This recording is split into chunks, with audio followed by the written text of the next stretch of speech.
O conteúdo de hoje é sobre interpretação.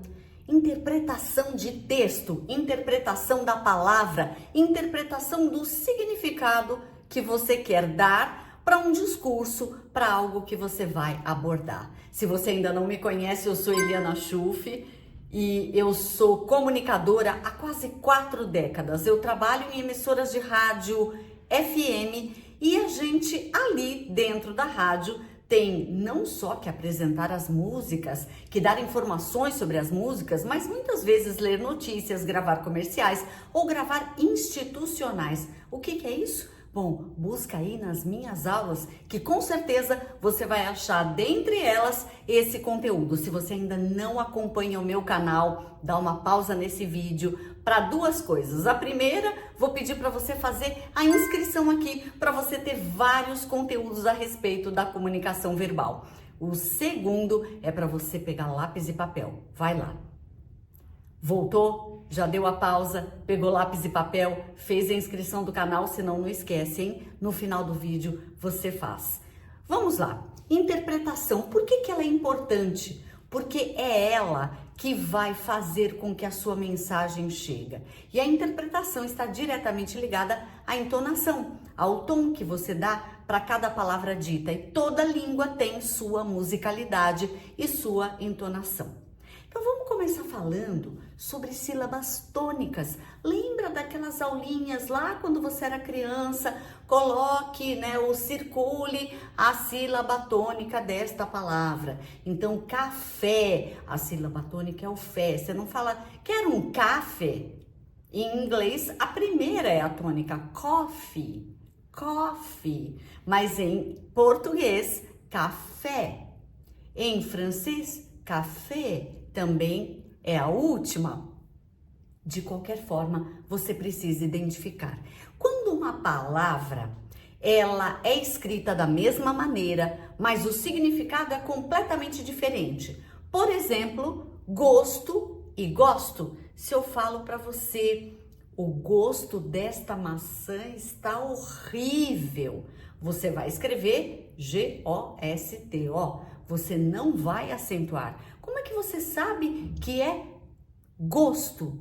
Porque você falou o gosto desta maçã. Você está colocando um adjetivo, você está qualificando a maçã, você está dizendo do que é que você está dizendo. A maçã é um objeto inanimado, não tem vida. Então a maçã não vai ter nenhuma ação própria. Portanto, é um substantivo, o gosto, o sabor.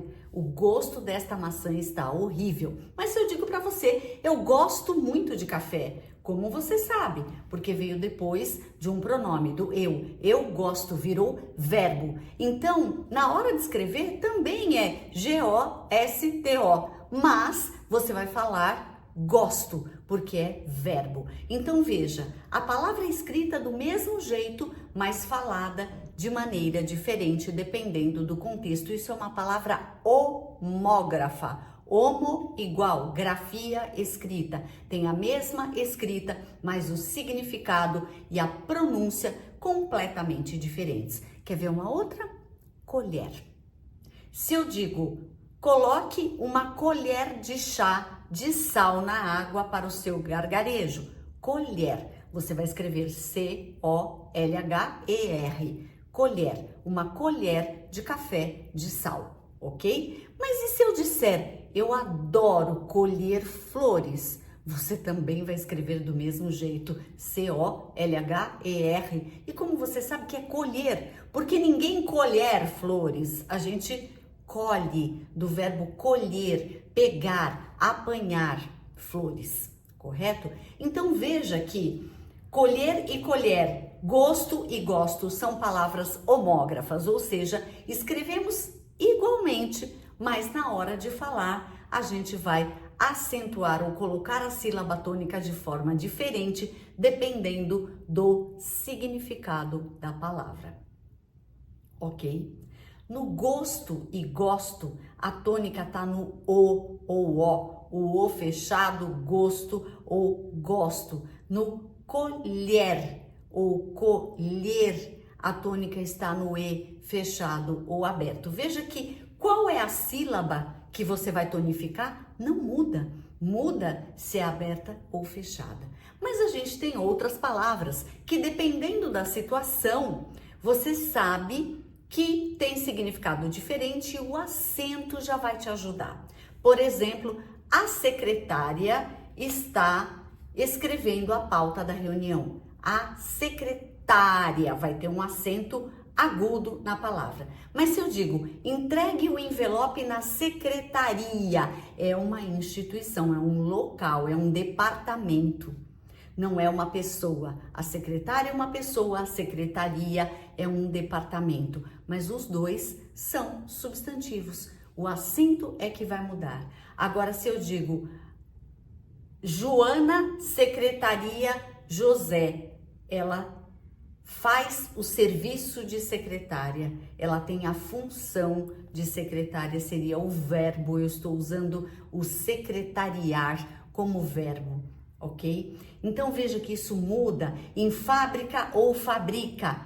A fábrica de chocolate fica na esquina. Fábrica, você vai colocar um acento agudo na primeira sílaba. Mas se eu digo a abelha fabrica mel, é do verbo fabricar. Então, fabrica, eu já mudei até qual é a sílaba tônica neste caso. Não é a mesma, não tem como o aberto ou fechado, nem tem acentuação ali, mas você sabe que é fabrica. Então, veja que as palavras todas da nossa língua têm uma sílaba tônica.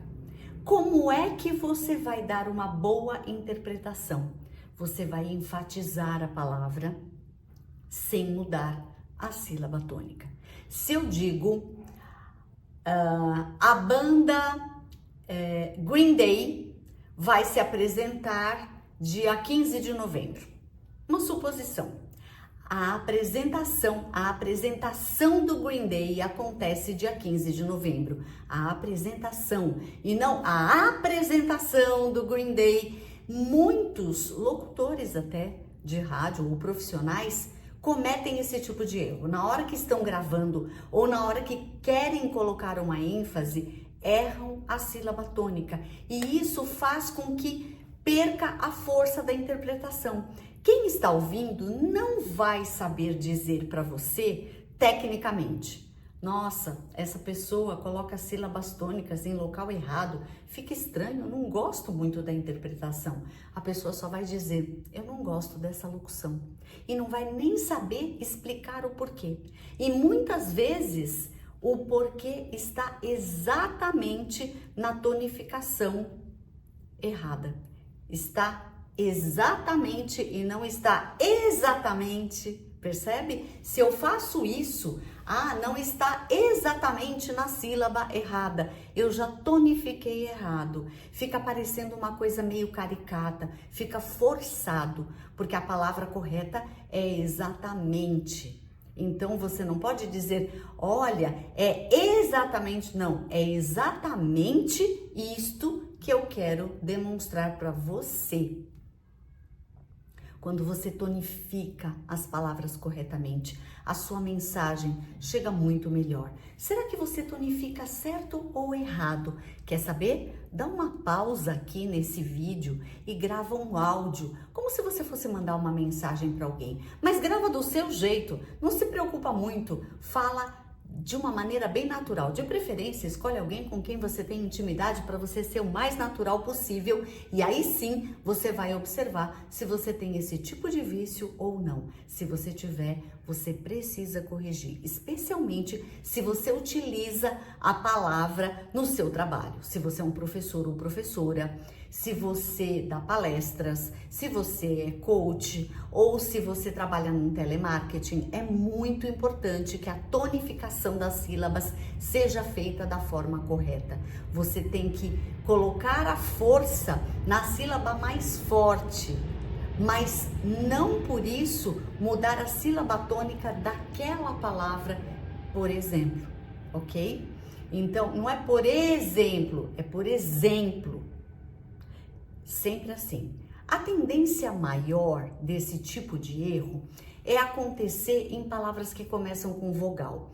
É bastante raro que as pessoas tonifiquem palavras que são acompanhadas por uma consoante, tá? O que você vai ver? A apresentação ou a engrenagem, não, a engrenagem deste veículo, a engrenagem e não a engrenagem deve ser trocada, a engrenagem deve ser trocada, ok? Você mantém a sílaba tônica. Ingressos, né? Ingressos. Os ingressos custam R$12. Os ingressos custam R$12. Os ingressos são gratuitos. E não os ingressos, não tonifique o que não tem sílaba tônica da sua língua. Você vai ao otorrino, tudo bem, a palavra é bem grande, otorrinolaringologista, e é o giz, que é a tônica. Mas se você encurta e usa a forma mais curta, o otorrino é rino e não o otorrino, você vai buscar um otorrino. Não, você vai buscar um otorrino, ok? A mesma coisa com uma palavra que comece, por exemplo, pela letra U. Não ultrapasse na faixa contínua, somente na pontilhada, ok? E não é não ultrapasse na faixa contínua, somente na faixa pontilhada. E não somente na pontilhada, somente na pontilhada. Quando você faz a sílaba tônica correta e além disso, você dá uma pequena pausa, uma pequena desacelerada antes de falar aquela palavra em questão, a pessoa que está te ouvindo já entendeu que você quer colocar ênfase ali. Por exemplo, não ultrapasse nenhum veículo na linha contínua. Ou respeite a linha pontilhada para fazer a sua ultrapassagem. Tá? Você pode pausar o vídeo, anotar a frase, treinar. Você gostou? Entendeu bem? Esse conteúdo foi importante para você? Se você chegou até o final aqui, coloca um joinha aí para mim assim que a aula terminar. Não esquece de fazer a inscrição no canal e mais um lembrete, se não for pedir muito, coloca aí qual é o assunto que você gostaria que eu abordasse de conteúdo para você aqui de uma forma bem breve no canal do YouTube. Você encontra em todas as redes sociais o meu perfil como @elianachuf ou @eliana.chuf, nas duas formas. A maioria das vezes tem um ponto entre o nome e o sobrenome, mas você me encontra e tem muito conteúdo gratuito. Mas para você que quer fazer um treinamento bem acompanhado, tô aqui, vou ter o maior prazer de trabalhar com você. Até a próxima.